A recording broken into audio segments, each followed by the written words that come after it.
Hello, Keely here. Now, I've been jelly printing. As I said in my last video, I thought I needed to get some more subtle colours. So what about this? So fabulous. I absolutely loved this one. And in fact, the background wasn't much to write home about until I stenciled with my brayer and a pretty stencil, which I have here. You can see I've not cleaned my stencil. I think it's still going to work. It's fine. I'm not very good at clearing up or being tidy. So anyway, that was one of my faves from yesterday. I literally had paper all over the floor.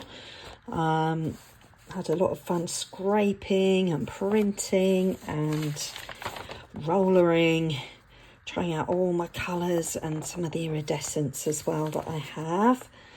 I've put a link in the description down below for you so you can see where I got my resources from that I made this with. So it was all Amazon stuff, and you can see which inks I used as well. What about those colours? Oh my goodness. I've got a friend who absolutely loves purple and turquoise, and we used to both teach art at the same school, and she is obsessed with those colours. What about this? So layering. Now, I really love this one. I love this area. Can you see? It's got quite a lot of mess going on, as you might think. But yeah, cleaning brayers and cleaning up stencils and sliding things. And I just love the fresh colours so much. Minty and few pinks, gorgeous, and lots of scribbly patterns there. That was one where I was just using up ink and just playing about. What about this? Really like this. I wish I hadn't done that down the side because I actually preferred it before, even though I love what came off the roller after I'd been using it. It did look better before. It's a bit of a dirty brown, never mind. Little bit of turquoisey bubble wrap, why not indeed. And what about this? It's like flames, isn't it? Looks like, I don't know, the Great Fire of London or something going on. That's quite a dry, scratchy looking print, but I might find a use for that. I was showing that I've got silver on it, but I'm going to cut it up anyway. Nice creamy mango-y sunset colours. Yeah, so I was hoping to make some lighter, brighter, softer jelly prints this time, because I want to use my cut and collage books, such as pretty postal ephemera and faux stamps to cut out on collage, which does have much softer, pretty kind of pinks and so on. Probably won't go well with that one, but the steampunk books might. Anyway, carrying on. That one's just quite fun. I thought that would be quite a good background for something. I literally just scraped these with a paintbrush, and I quite liked the way the paint was getting dragged across the jelly plate and making these darker, colourful edges. And there's my new favourite stencil again. Definitely have to get some more stencils. Now, what about this? One of my favourites. That was using this stencil from the set that I've put down below. They were in the same set. Just look at that. We've got iridescence, we've got greens. Just love it. Leaves are one of my favourite things to put in my artwork. And very zingy, sort of modern kind of colours there. Love those. I just did these splodges with a paintbrush, and that was rather fun. I used my stamper that I had from when I was little. I still got some of my stuff. And what about this? I think this is my absolute fave. I don't think I can bear to cut that up. I might have to, I don't know, put it on the wall, or maybe I'll make a jelly print glue book or something. But how about that? just so beautiful. I could even make a book cover out of that.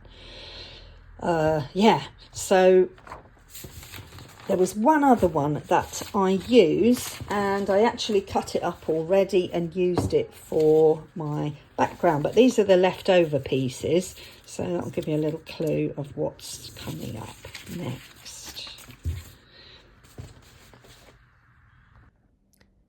I wanted to show you my 1000 vintage butterflies to cut out on Collage book, which I have now started to cut up. I really wanted to film it before I started hacking at the pages and cutting out all the gorgeous butterflies. So this book, I published it last year. These butterflies, as much as I could manage, it's hard to know on the internet, but as much as I could manage, these are proper vintage illustrations by illustrators from maybe the Victorian times, so we're talking 120 odd years old, some of the designs. I just had so much of a good time arranging the colours and fitting lots of them into the page, so you've got loads of them to choose from. I squeezed lots of tiny images in as well when there were spaces, and I have tried to lay them out so they're fairly easy to cut out. So it was a super quick flip through. Now, it was roasting hot when I was doing this the other day. We don't have that much hot weather here in the UK. We've had a really poor spring and summer, but it was roasting when I was doing this, and I just could not concentrate on speaking and making the art. So I thought, I know, I will explore voiceovers because I'm learning YouTube at the same time here. So here we go. I'm just doing bits and bobs and filming as I go along. I picked out some really bright reddy orange butterflies from my book. It's quite hard to take scissors to a book you've published yourself, but it is hilarious. I love the fact that people buy my books and then they just take the scissors to them and cut them up. How many authors can say that? Anyway, I digress. Here you can see me chopping off the antenna of this poor little butterfly. I planned to draw in the antenna, and I'm sure lots of you have cut out butterflies yourself if you're crafters. They're always pretty up a piece of art.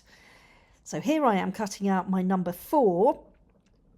It's nice straight lines in number 4, so it's not quite so tricky as the 3 that I had to do previously. So I was hoping to get some of those little rainbowy shapes, but I think I chopped them off. But as I say, it was hot, it was sticky, I was sweating, and I was on a bit of a time scale as well to get finished. So that was what I planned for it to look like. So got going with the old glue stick, and even the glue stick was melting a little bit. I really want to order some art glitter glue with a little nozzle. That way I can just squeeze a tiny bit of glue into all those little spaces instead of getting all sticky and gluey. So I love the colours here. They stand out so beautifully and make those butterflies look really fresh on that slightly aqua background. So I thought I'd finished.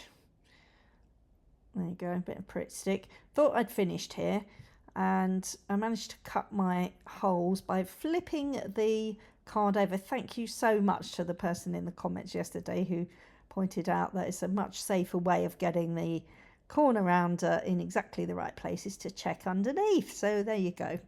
I am learning all the time here, and still using my car cleaning sponge. I definitely need to make an Amazon order soon for some more things. And yeah, just inking around the edges. Honestly, in real life, it so brings a postcard or piece of art together doing this. I can't tell you the difference. Maybe on camera it doesn't show up quite so much.